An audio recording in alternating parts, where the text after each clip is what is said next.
Halo Sobat Juan, dimanapun kalian berada, bagaimana kabarnya? Gimana? Sudah siap mentalnya buat menyambut bulan Ramadan? Apakah sudah timbul niatan mokel? Anjir, sesat. Jangan sampai lah ya, astagfirullahaladzim. Oke, udah lama nih gak upload ya kan, karena kali ini saya akan merekap sebuah film bergenre fiksi ilmiah yang melibatkan rumus potensial hiperbola, parabola, integral, momentum. Ya enggak lanjut. Film apa materi itu? Ya, film tersebut berjudul Outside the World. Film ini baru dirilis pada tahun 2021 ini ya, tepatnya pada tanggal 15 Januari. Film ini disutradarai oleh Michael Hawthorne dan diperankan oleh aktor-aktor terkenal seperti Anthony Mackie sebagai Kapten Leo, Damson Idris sebagai Thomas Harp, Pillow Asbeck bukan Asbeck ya, sebagai Victor Koval, Emily Beckham sebagai Sofia, dan banyak lagi yang nggak bisa saya sebutkan ya. Film ini memperlihatkan kehidupan tahun 2030-an di Amerika, di mana saat itu Amerika menjadi pasukan penjaga perdamaian. Pada saat ini, tentara manusia dibantu oleh pasukan robot tempur yang disebut sebagai GUMS. Selain itu, mereka juga menggunakan teknologi intai berupa drone yang bisa dikontrol dari jauh. Oke, tanpa kelamaan spoiler ya kan, langsung saja kencangkan celana seperti biasa. Siapkan musik rebahan, siapkan kopi, kunci pintu, matikan kompor setelah menonton, dan ceki bro.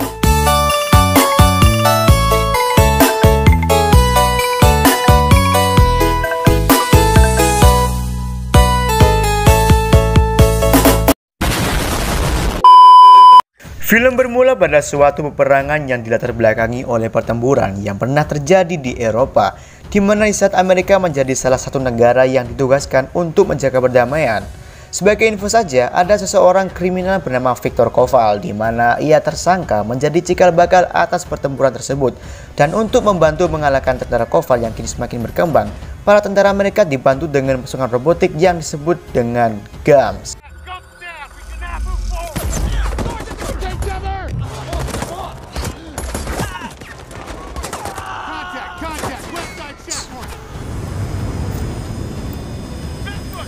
Tepat di saat itu diperlihatkan kopilot drone bernama Thomas Harp, di mana ia melihat ada sebuah truk yang datang dari jauh. Setelah dianalisis, ternyata truk tersebut berpotensi sebagai serangan. Mengerjakan hal itu, Harp meminta izin kepada atasannya untuk menembaknya. Di sisi lain, para tentara yang sedang terjun ke medan perang menolak, karena tepat di saat itu masih ada dua prajurit yang terjebak di lokasi. Sama halnya dengan Kapten Ryder, beliau juga menolak karena truk tersebut terlalu dekat dengan posisi dua prajurit itu. Namun entah mengapa apa yang ada di pikirannya, Harp nekat langsung menembak truk tersebut tanpa menghiraukan dua prajurit yang masih terjebak di sana. Alhasil, tentara tersebut mati mengenaskan bersama truk yang membawa bom tersebut.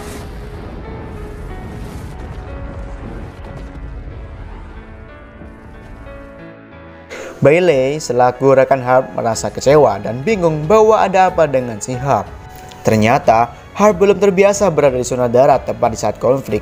Lalu atas kesalahannya, Harp pun dikirim ke Camp Nathaniel bersama para patron lainnya, yaitu sebuah tempat kursus pelatihan angkatan darat untuk menemui Kapten Leo yang akan membimbing pelatihannya.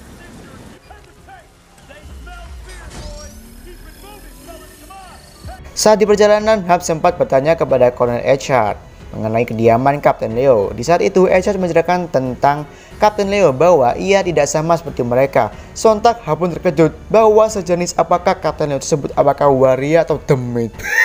Anjir, demit dong. Singkat cerita, Harp pun bertemu dengan Kapten Leo. Di sana mereka berbincang-bincang tentang masa lalu si Harp.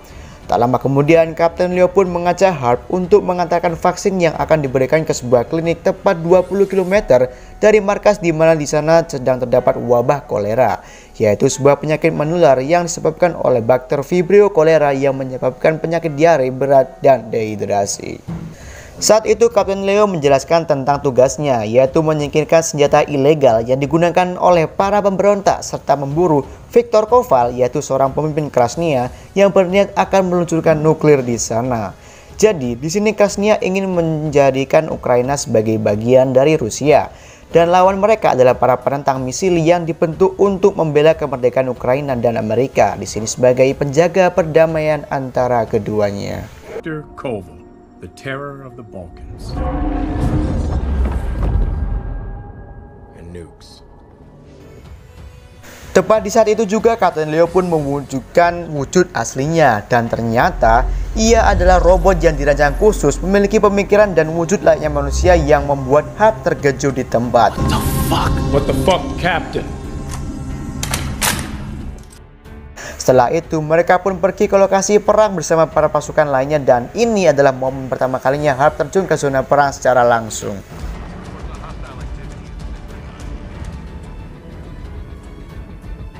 Pick up your rifle, Lieutenant. Di tengah perjalanan, mereka menemukan banyak korban yang diduga terjadi karena serangan misile. Lalu karena penasaran, mereka memutuskan untuk turun. Dan di sana ternyata masih terdapat banyak para pemberontak. Sontak para pasukan mengepung para pemberontak tersebut. Namun Kapten Leo justru menyuruh rekannya untuk menurunkan senjata. Kapten Leo lebih memilih untuk bernegosiasi dengan para pemberontak tersebut untuk menanyakan apa yang telah terjadi sekaligus menyingkirkan truk untuk lewat. Pemberontak pun akhirnya menyetujuinya, namun tiba-tiba terjadi tembakan dari atas gedung yang diduga pasukan Krasnia, dan terjadilah baku tembak di sana.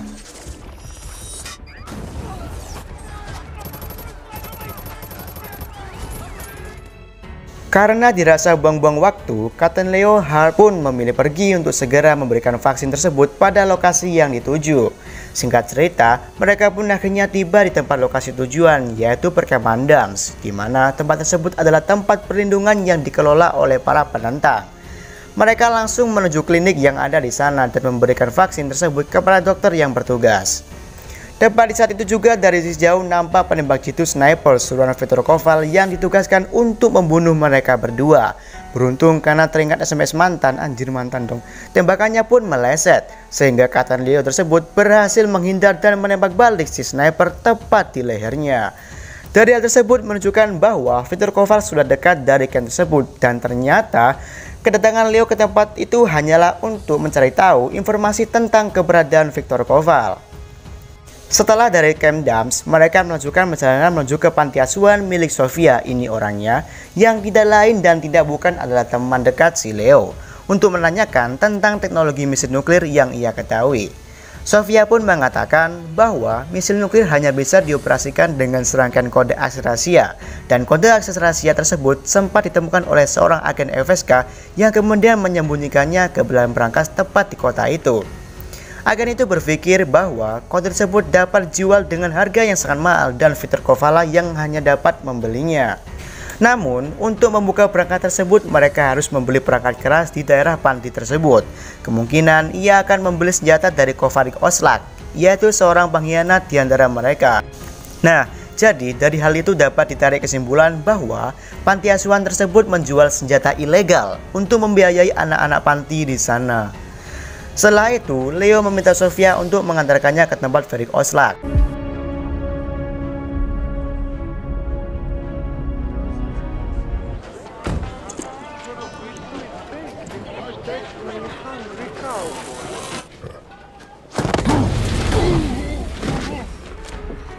Singkat cerita, mereka berhasil menemui Oslak dan menanyakan apakah ia pernah menjual senjata ke Krasnia. Rupanya, ia pernah menjual senjata XR-12, yaitu Gams buatan Rusia. Lalu, Kapten Leo kembali menanyakan tentang letak perangkat tersebut, di mana ternyata perangkat tersebut berada di suatu tempat dekat rumah saya, katanya. Anjir, salah teks deh, maksud saya. Ya, letaknya berada di Bank Investment Jalan Pasar Rizky. Setelah mengetahui informasinya, dengan segera mereka pun akhirnya menuju ke lokasi tersebut menggunakan mobilnya si Oslak. Di tengah perjalanan, Kapten Leo meminta Harp untuk melepaskan pelacak yang ada di punggungnya dengan alasan bahwa Rusia memasang alat pengintai di tubuhnya. Harp yang polos pun menuruti perintah Kapten Leo. Ia pun langsung memotong kulit punggung Leo. Nah, di sini nampak bahwa robot pun juga pernah merasa sakit, cuy. Dan Harp pun berhasil melepas alat pengintai tersebut. Tak lama kemudian mereka akhirnya tiba ke lokasi bank untuk menjalankan misinya. Ternyata di dalamnya terdapat banyak sandera dan para teroris sehingga peperangan pun terjadi kembali.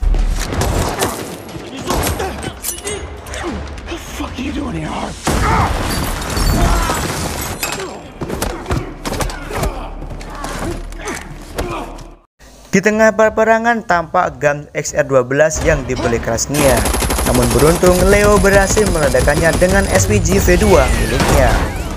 Setelah itu, Kapten Leo berusaha mengejar Viktor Koval dan memerintahkan Harp untuk menghubungi Kolonel Eccard untuk mengabarkan kondisi di sana sekaligus meminta bantuan.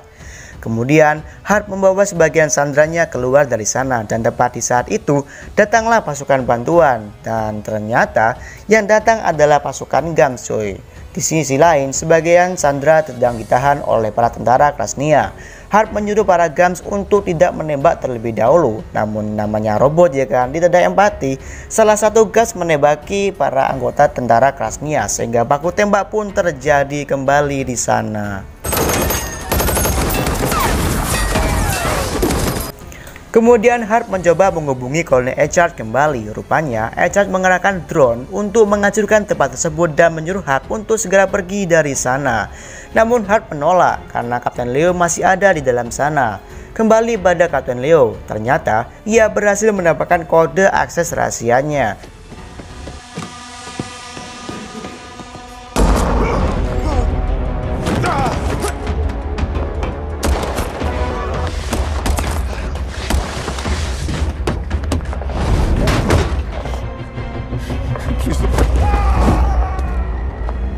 Sementara itu, Harp membawa salah satu sandera ke suatu ruangan untuk diselamatkan, namun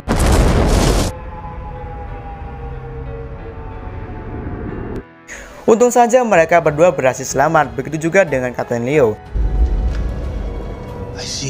Kini, akhirnya Harp yang polos pun merasakan bagaimana rasanya ikut dalam zona peperangan secara langsung. Setelah kejadian tersebut, mereka pergi meninggalkan tempat itu. Dalam perjalanan, Harp mengajak Leo untuk kembali ke markas dan melapor. Namun, entah mengapa Leo justru menolak. Leo justru mengatakan bahwa sistem cadangannya mampu menghapus wewenang atau hak manusia. Ya, dalam artian, ia bisa dengan bebas melakukan segala sesuatu tanpa adanya perintah. Dan ternyata, selama ini Harp telah melakukan kesalahan fatal bahwa Kapten Leo sebenarnya adalah penentang, cuy. Terlihat sebelumnya bahwa sebenarnya yang dicabut oleh Harp itu bukanlah alat pelacak, melainkan sistem gagal aman. Di mana tepat saat setelah drone diluncurkan, Leo sempat menghancurkan alat tersebut supaya Eccard mengira bahwa Leo telah mati. Karena merasa Harp berada di pihak yang salah, ia mencoba untuk melawan Leo. Namun karena Leo adalah makhluk robotik yang cekatan, ia berhasil menodongkan pistol terlebih dahulu dan menjatuhkan Harp dari mobil. Kini Harp berada di suatu tempat dan tiba-tiba ada sekumpulan orang yang menangkapnya. Ternyata itu adalah pasukan milik Sofia. Dari percakapan mereka berdua dapat diketahui bahwa Leo mengincar Viktor Koval, lalu mengincar perimeter tempat nuklir berada. Harp mengira bahwa Koval telah tewas pada serangan di bank, namun sebenarnya Koval tidak ada di sana dan masih hidup. Dan Leo yang akan mengendalikan misil nuklir demi para penentang dan akan meluncurkan nuklir ke Amerika Serikat. Hingga akhirnya Sofia pun melepaskan si Harp. Singkat cerita, Leo berhasil menemui keberadaan Koval dan menanyakan di mana letak perimeter. Namun, Koval justru meminta kode rahasia pada Leo supaya ia yang mengambil alih misinya dan menjamin perdamaian dunia. Sebenarnya, tujuan mereka berdua yaitu sama, untuk menghancurkan daratan Amerika Serikat. Namun karena rasa egois, terjadilah baku hantam.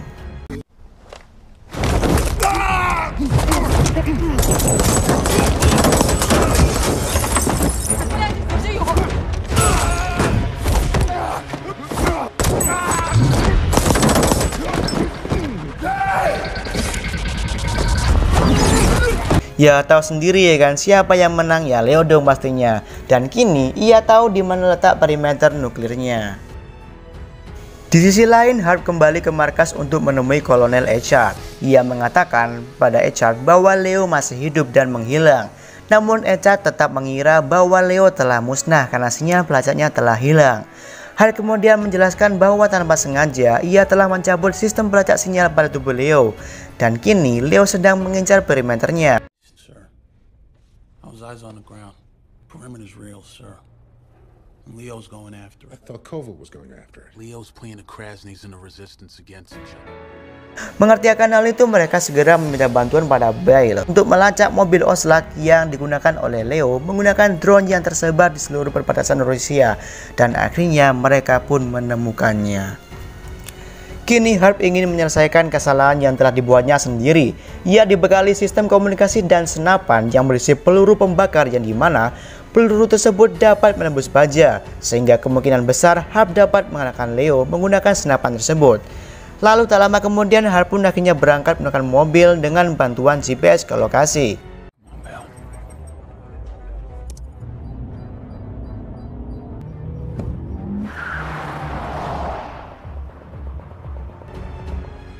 Singkat cerita, Harp pun tiba di lokasi di mana nuklir tersebut disimpan di sana. Tepat di saat itu, ia akan memasuki lebih dalam. Ia sempat melihat ada seseorang yang terjatuh dari atas bangunan. Karena merasa ada sesuatu yang aneh di sana, Harp memutuskan untuk memeriksanya ke dalam. Dan saat masuk, tiba-tiba Leo langsung saja menyerangnya dan menyekiknya hingga tak sadarkan diri. Setelah itu, Leo kemudian mencoba untuk mengaktifkan misil nuklir dan nuklir akan segera diluncurkan dalam waktu 5 menit ke depan.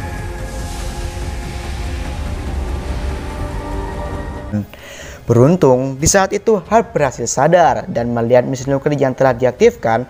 Harp dengan segera menembaki Leo dengan senapan peluru pembakarnya sehingga Leo tak berdaya dibuatnya. Namun sayangnya misil nuklir tidak dapat dimatikan dan ini yang paling membugenkan guys ya.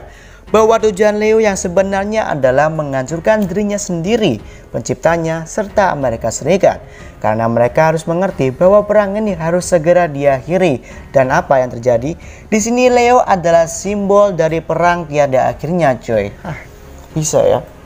Mungkin maksudnya adalah GAMS yang terus-menerus diproduksi untuk kemudahan perang yang tentunya akan semakin memperburuk suasana perdamaian. Ya benar juga ya.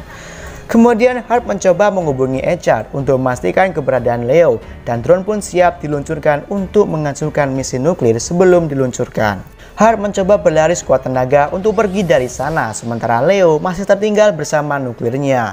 Drone pun akhirnya diluncurkan dan misil nuklir pun berhasil dinonaktifkan. Misi pun sukses, anjay. Oh iya, kemana sih Harp? Oh ya, dia berhasil selamat dari kejadian tersebut dan pulang dengan keberhasilannya kembali ke angkatannya. Tamat, sungguh ending yang menuklirkan.